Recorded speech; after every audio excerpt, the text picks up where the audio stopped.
Oi, gente, tudo bem? Hoje eu vim conversar com vocês sobre uma história que normalmente eu não conto aqui nas redes sociais. Mas, como a ideia é que a gente possa se conhecer cada vez mais, eu resolvi trazer para vocês quem é a Luca Veloso. Quem é essa mulher que fala com vocês aqui nas redes sociais? Qual a história dela? Como ela vive? Como ela viveu? Qual o passado dessa mulher?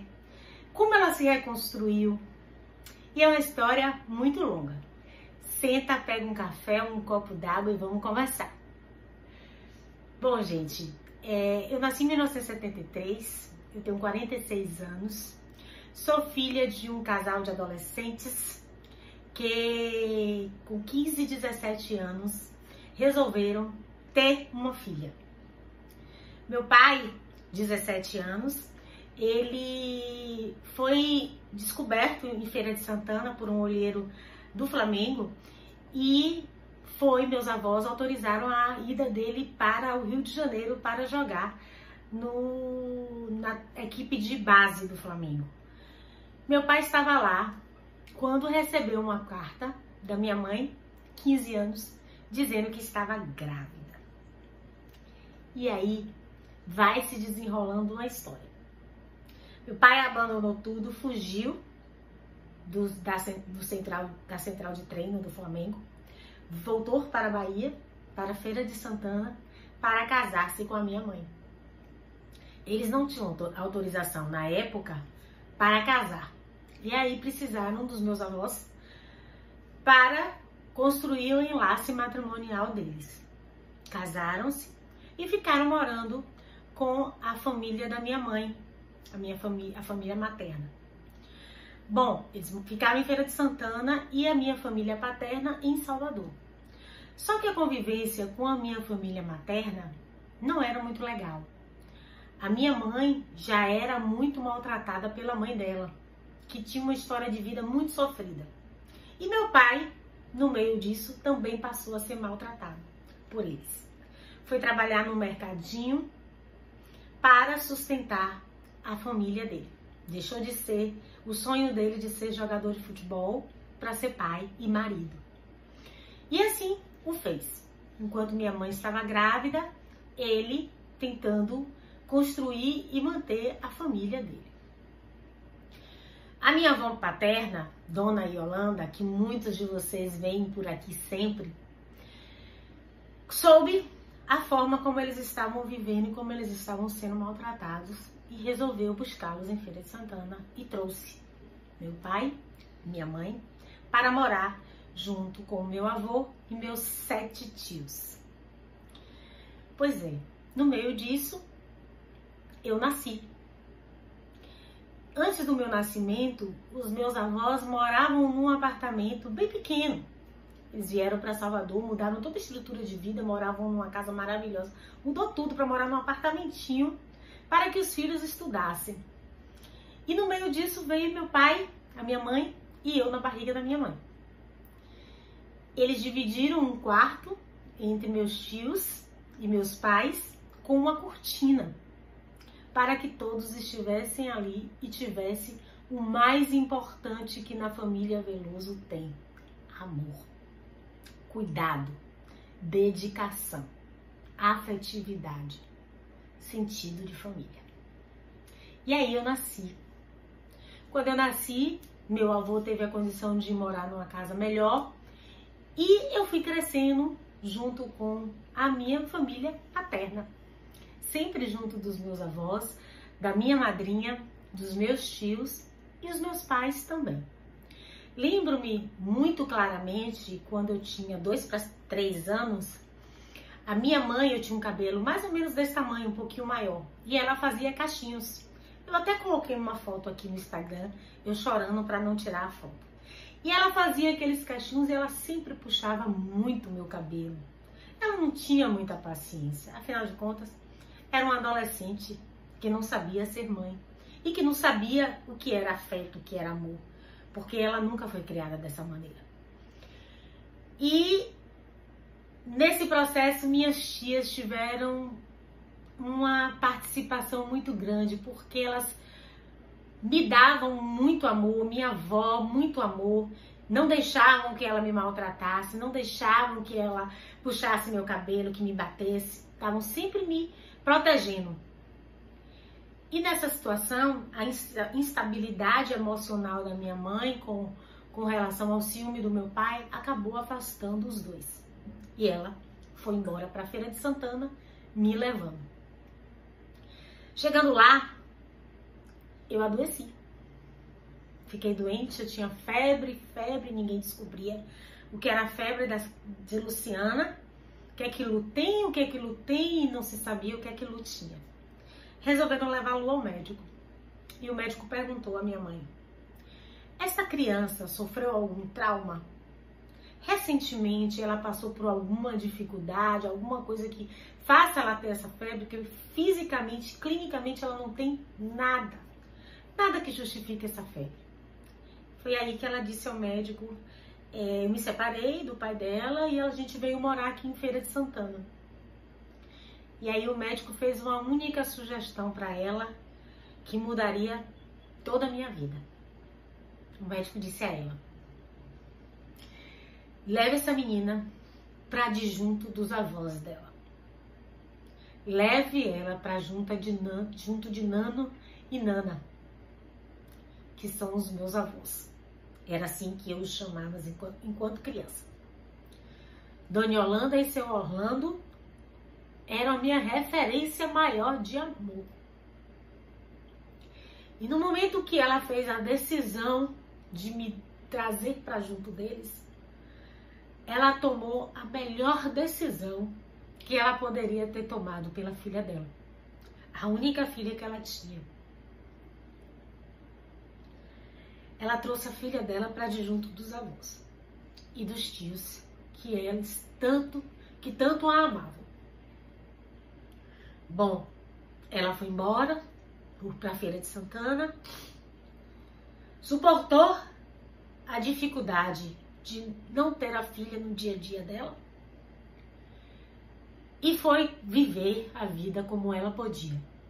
E Luciana ficou junto do grande amor da vida dela, os avós dela. Eu fui crescendo, claro que a gente sabe que na década de 70, década de 80, a gente não tinha comunicação como a gente tem hoje, não é mesmo? Então eu não tinha acesso à minha mãe como hoje eu tenho, por exemplo, ao meu filho.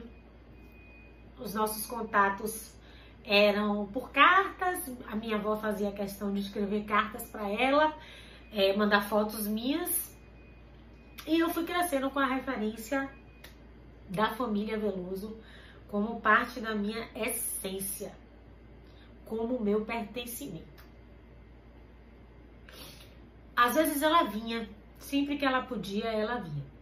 Nesse processo, meu pai se casou com a minha boadrasta e foi morar no interior da Bahia. Então eu me dividia entre as férias com meu pai, com os meus avós, e quando a minha mãe podia vir, ela vinha. Quem era a referência de mãe para Luciana? Dona Yolanda e Dona Marília, a minha madrinha, que desde que eu nasci esteve comigo todos os dias da minha vida.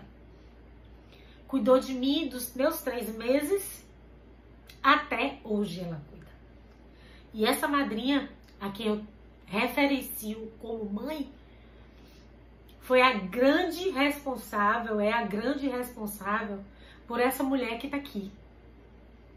Ela me deu a condição de estudar, de ter responsabilidade, de ter respeito ao outro, de saber o que é amor, juntamente com os meus avós e os meus tios. Luciana cresceu, se tornou uma adolescente um pouco rebelde em alguns momentos, porque ficava me questionando porque meus pais não tinham me levado, já que eu era diferente da maioria dos meus amigos e dos meus colegas, porque eu era criada pelos meus avós. E eu me questionava, poxa, por que eu não tive pai e mãe do meu lado? Eu tive que ficar sem eles, sem os dois. Eu fiquei sem os dois. Eu não entendia naquele momento que o que eles fizeram foi o melhor que eles puderam por mim. Eles deram o melhor que eles tinham para ser bem tratada, bem criada, bem amada. Mas adolescente nem sempre entende as coisas como elas realmente são, né? A gente tem mania de fantasiar. E em alguns momentos eu fiquei rebelde mesmo, né? De desautorizar minha madrinha. Coisas eu não me droguei, não me prostituí, mas respondia. Às vezes tirava uma nota baixa, como forma mesmo de chamar a atenção. Mas graças a Deus, isso tudo passou. E eu me tornei uma mulher. Claro que uma mulher com algumas fragilidades, algumas carências. Não entendia porque meus pais tinham me abandonado. No meio desse processo, eu fui perdendo um vínculo total com a minha mãe. O meu pai estava mais presente na minha vida até pelo fato de eu viver com a família dele. Então isso me aproximou sempre muito mais do meu pai. Eu sempre passava as férias com ele, ele fazia questão que eu fosse ficar junto dele. E os meus avós eram pais dele, então a gente estava sempre perto. Sempre fui muito bem tratada pela minha madrasta, sempre tive afeto dela. Tenho 3 irmãs que a gente sempre que pode estar juntas. E eu cresci e fui construir a minha vida. Namorei 8 anos com o pai de Lucas. Casei. Depois de alguns anos tive Lucas. E a vida foi seguindo. Ser mãe foi o grande salto que eu dei na minha vida. Era um desejo, eu tinha vontade de ser mãe para eu poder fazer pelo meu filho o que eu não tinha tido com uma mãe que eu achava que eu não tinha. Eu tinha várias, mas dentro de mim, aquela figurinha, mamãe, que não estava na festinha da escola, que não estava dos dias que eu tinha febre, que não estava quando eu tinha dor de cabeça, ficava sempre a lacuna. Por mais que as minhas tias, a minha madrinha e a minha avó tentassem preencher de todas as formas, com todos os mimos e todos os cuidados desse lugar, aquele buraquinho estava sempre ali. E a grande mudança foi quando eu me tornei mãe. Porque aí eu comecei a perceber que ser mãe não é só estar junto. Ser mãe não é só colocar no mundo. Ser mãe é uma dádiva muito maior. Ser mãe requer abrir mão de si em função do seu filho. Ser mãe é amar incondicionalmente. E isso foi a grande diferença que começou a fazer na minha vida. Eu comecei a perceber que eu tinha uma mãe espetacular, a doutora Marília, que muitas vezes saiu para a escola a pé para o trabalho, para a escola que ela trabalhava, porque ela era professora, enquanto ela fazia o curso de Direito, a pé para poder pagar a minha escola. Eu comecei a perceber que a dona Marília, doutora Marília, ela era a grande responsável por eu saber o que eu queria, por eu ter responsabilidade, por eu me tornar a profissional que eu me tornei, a assistente social, tão reconhecida em tantos momentos da minha vida. A doutora Marília foi a responsável por tudo isso. Os meus avós foram responsáveis por tudo isso, os meus tios também. Eu sou a sobrinha mais velha e eu sempre convivi muito com os meus tios. Sempre estive perto dos meus primos. Sempre nos acolhemos muito. É uma irmandade que a gente pode até brigar. Às vezes a gente briga, se zanga um com o outro, mas o amor e o bem-querer vai estar sempre presente nas nossas vidas. E Luciana foi mudando ao longo dos anos.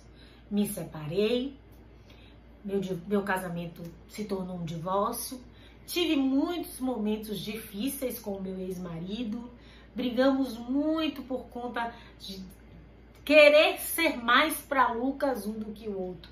E a gente se disputava muito isso. Então passamos anos brigando pela presença do nosso filho. Eu porque eu queria ser mãe, ele porque queria ser pai. Cada um nos seus direitos. Até que um dia eu resolvi fazer mestrado em família. Já fazia terapia, já tinha acompanhamento psicológico, mas tinha algo dentro de mim que precisava entender quem era aquela Luciana que não teve o pai e a mãe no dia a dia dela. Fui para terapia, fiz mestrado em família e aí a coisa começou a mudar. Eu comecei a perceber que o meu núcleo familiar era muito melhor do que muitos núcleos familiares que tem mamãe, papai e filhinho dentro de casa. Eu comecei a perceber que o amor, o cuidado que eu tive da minha família é inexplicável. Se hoje eu tivesse como pagar e retribuir tudo que eu tenho e o que eu sou, seria pouco, porque não tenho como representar em números, em ações, o tanto de amor que eu recebi dessa família Veloso. É intangível a quantidade de afeto que me foi dado, de cuidado que me foi dado, de responsabilidade, de coerência e de equilíbrio que eu recebi dessa família. Muitos de vocês devem estar se perguntando, e a sua mãe, Luciana? Pois é, à medida que eu fui crescendo, eu fui entendendo algumas situações que eu tive que vivenciar com a família da minha mãe. Eles falavam mal dos meus avós, eles criticavam o meu pai. Poxa, eu fui criada por essa família. Essa família nunca abriu a boca para falar mal de quem quer que seja da família dela. Por que que eu tinha que ir para lá ouvir eles falarem mal da minha família? Não, eu não tinha obrigação de vivenciar isso. Eles não me procuravam. Eu só os via quando a minha mãe via para Salvador, porque ela foi embora para o Rio de Janeiro. Então eu só os via a cada 2 anos, a cada 3 anos, a cada 5 anos. E aí eu disse à minha mãe um belo dia, eu não quero mais conviver com a sua família. Eles falam mal do meu pai e dos meus avós e eu não quero ouvir isso. Ela veio embora para Salvador depois de alguns anos, passou a morar um tempo com os meus tios, a trabalhar com um dos meus tios, a minha tia, mas não deu certo porque a família dela sempre estava ali dizendo, olha, esse pessoal tá te explorando, essa família de Luciana tá te explorando, essa família de Luciana não vale nada. E aí ela se afastou, foi ficar com as irmãs, com os sobrinhos, e a cada dia o relacionamento foi se afastando, né? O vínculo foi se quebrando mais e mais, mais e mais. Quando o Lucas nasceu, a minha mãe Marília foi buscá-la para ela conhecer Lucas. Eu pensei, poxa, a partir de agora ela vai conviver mais comigo, porque é um neto, eu sou a única filha dela. Mas isso não aconteceu. Não a culpo, infelizmente. Ao longo da vida, ela foi adquirindo algumas questões emocionais que a desequilibraram. Então, ela começou a ter doenças mentais e isso fazia com que ela fantasiasse algumas coisas que era complicado para ela estar perto de mim. Ela começou a não ter entendimento disso. A lucidez dela começou a atrapalhar o que eu era, quem era a família do meu pai. Algumas vezes que eu fiz contato, ela agiu comigo, né, de forma muito grosseira. Enquanto eu estava em Feira de Santana, trabalhando, eu tentei me aproximar dela várias vezes, buscá-la para almoçar, buscá-la para passar o dia comigo. Mas ainda assim, a gente não conseguiu restabelecer o vínculo. Até que um dia ela passou por mim em Feira de Santana e não me reconheceu. E a partir dali, eu comecei a perceber que eu realmente não fazia parte da vida dela. Eu não tenho relacionamento com ela de mãe e filha. Ela não tem um relacionamento comigo de filha e mãe. E eu não posso cobrar dela aquilo que ela não consegue ser. E só fazendo mestrado em família é que eu pude ter tranquilidade para entender esse processo. Claro que terapia me ajudou muito. A terapia me ajuda até hoje a entender esses processos e a não sentir culpa. Todas as tentativas de vínculo que foram feitas com ela não deram certo, gente. Eu posso cobrar isso dela? Não. Eu posso me cobrar? Tentei muitas vezes. Quis muitas vezes ter com ela uma relação de mãe e filha. Sofri muitas vezes e eu tenho certeza que ela também. Mas não era para ser. Então, hoje eu não tenho contato com ela. A gente não convive. Já tentei procurá-la algumas vezes, mas a gente não consegue realmente restabelecer esse vínculo. E ela tá vivendo com a família dela, que nunca me procurou. Nunca me procurou pra saber como eu estava, como é que eu vivia. As únicas vezes que me procuraram foram para pedir dinheiro para ela, para que eu pagasse contas que eles estavam fazendo, né, nesse meio tempo. E eu dei um basta nisso. Você se sente culpada hoje, Luciana? Não. Como é que surge a história de Luca no meio disso? Bom, após o mestrado eu virei professora, depois de passar 16 anos trabalhando em instituições hospitalares. Eu resolvi que iria fazer o mestrado e que eu queria ficar na sala de aula para ensinar as pessoas sobre serviço social, já que é uma profissão que eu tenho o maior respeito e amo muito. Para mim, a vivência da sala de aula foi uma experiência única.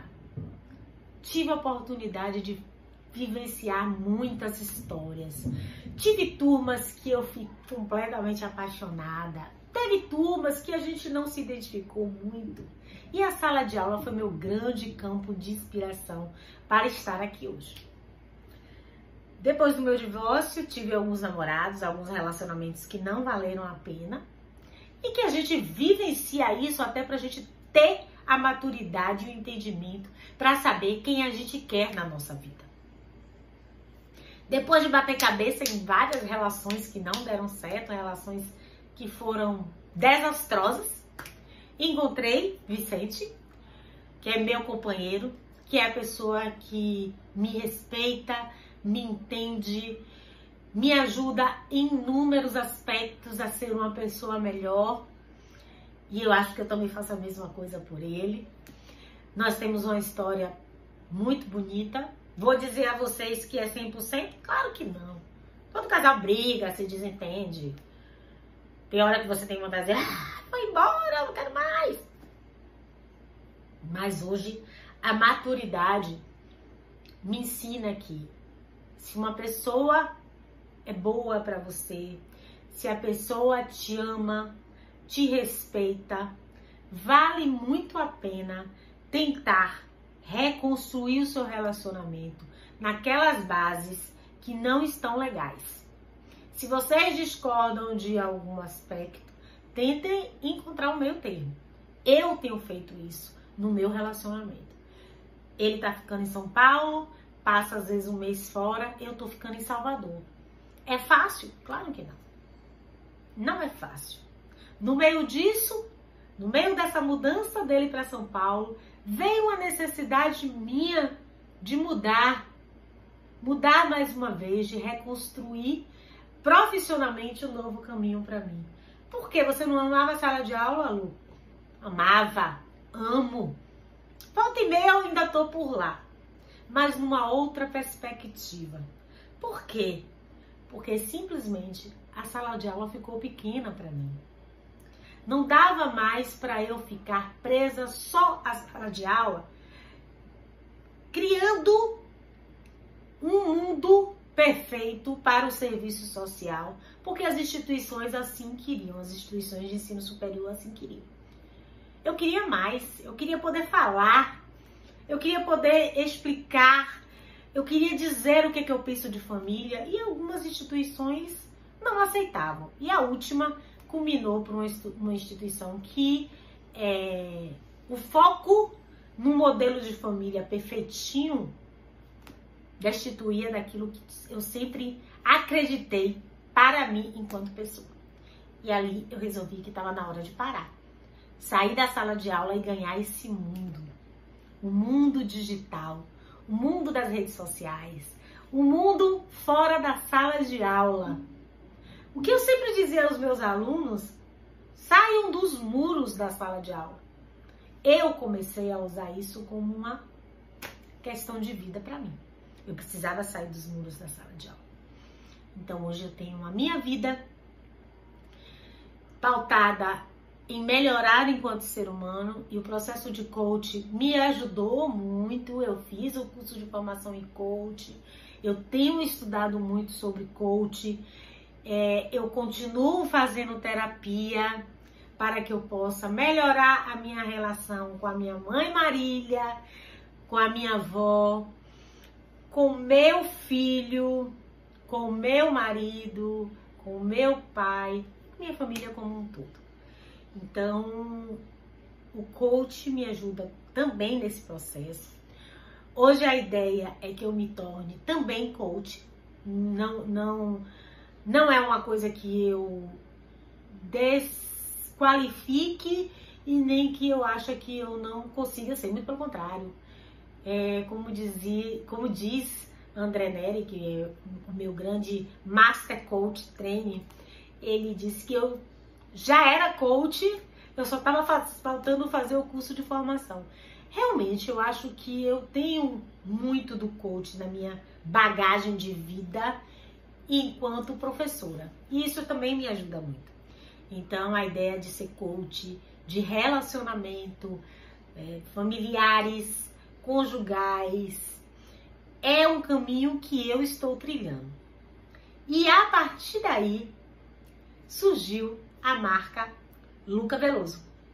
Essa que vos fala agora, que tem as suas dificuldades, que tem as suas dores, que tem os seus sentimentos, mas que tem uma necessidade de lutar para ajudar, para orientar, para esclarecer as pessoas que há sempre um novo caminho para se trilhar. Eu nunca desacreditei de que a gente é capaz. Sou 100% feliz? Eu acho que ser 100% feliz é utópico. Fica sempre faltando alguma coisa para a gente organizar. Pela própria necessidade de ser humano, a gente nunca está satisfeito com tudo que a gente tem, não é mesmo? Eu tenho feito sempre um exercício de ser grata a Deus por cada dia de paz que eu tenho na minha vida. Então, se eu tenho um dia com o meu marido, com o meu filho, com a minha mãe, de paz, de amor, de honestidade, de afetividade, esse dia, por si só, já é feliz. E é isso que eu tenho tentado passar para as pessoas aqui nas redes sociais. É que sempre há um caminho para a gente trilhar. Quem não me conhecia achava que a vida de Luca era maravilhosa, né? Quem não me conhece deve achar, pô, essa mulher tem a vida boa. Não, gente. Eu tenho todas as dificuldades que todo mundo tem. Eu tenho as mesmas dores que todo mundo tem. Tem dias que eu tô de calundu, normal. Tem dias que eu tô de mau humor, normal. Eu sou humana. Então, atrás dessa câmera que tá aqui falando pra vocês, tem uma mulher cheia de sentimentos que chorou aqui pra vocês ao contar a história dela, que se emociona quando lembra dos avós dela, que se emociona quando pensa em todo o caminho que já trilhou e por todas as dificuldades que já passou, mas que tá aqui firme, e forte. E que não tem medo e que vai sempre buscar uns novos caminhos para ser feliz. Porque a vida, gente, só vale a pena se a gente acordar e lutar. Nada que chega fácil é bom. A gente não valoriza. Mas se desesperar porque não alcançou aquilo que se pensa, que se objetiva, também não é o melhor caminho. Enfrente as suas dificuldades. Eu tenho buscado enfrentar as minhas. Encare os seus medos. Eu encaro-os todos os dias. Busque ser melhor. É isso que eu tenho feito. Buscado ser melhor. Menos rancorosa, menos brigona, menos reclamona, que é uma característica das mulheres da família Veloso. E ser mais leve. Ser leve, gente, é bom demais. Se a gente tira o peso das nossas costas, a gente consegue ser mais feliz, ser plena. O que eu venho dizendo, vamos buscar um caminho para ser plena e feliz? Não quero que ninguém pense que eu vivo um mundo poliana. Não é isso. Até porque eu não sou poliana. Eu tenho raivas, mágoas, momentos de ira, como todo ser humano. Mas eu tenho buscado cada dia mais diminuir o negativo e elevar o positivo. E digo para vocês que essa experiência é maravilhosa. Então, Luca Veloso é essa pessoa que está buscando ser feliz e ajudar as pessoas a serem felizes também. Luca Veloso é um espaço que as pessoas podem chegar e se aconchegar. Aqui tem atenção, tem cuidado, tem afeto, tem amizade e tem respeito. Se você também já passou por uma história parecida com a minha e ainda não encontrou o caminho, vem pra cá que a gente vai conversar e a gente vai se ajudar. Porque a vida só é melhor quando a gente consegue ajudar o outro a ser feliz. Espero que vocês tenham gostado de saber quem é Luca Veloso. Luciana, 46 anos, assistente social, mãe, mulher, filha, neta, uma Veloso com todo o orgulho do mundo. Beijo carinhoso, minha gente. Fica com Deus. Até a próxima.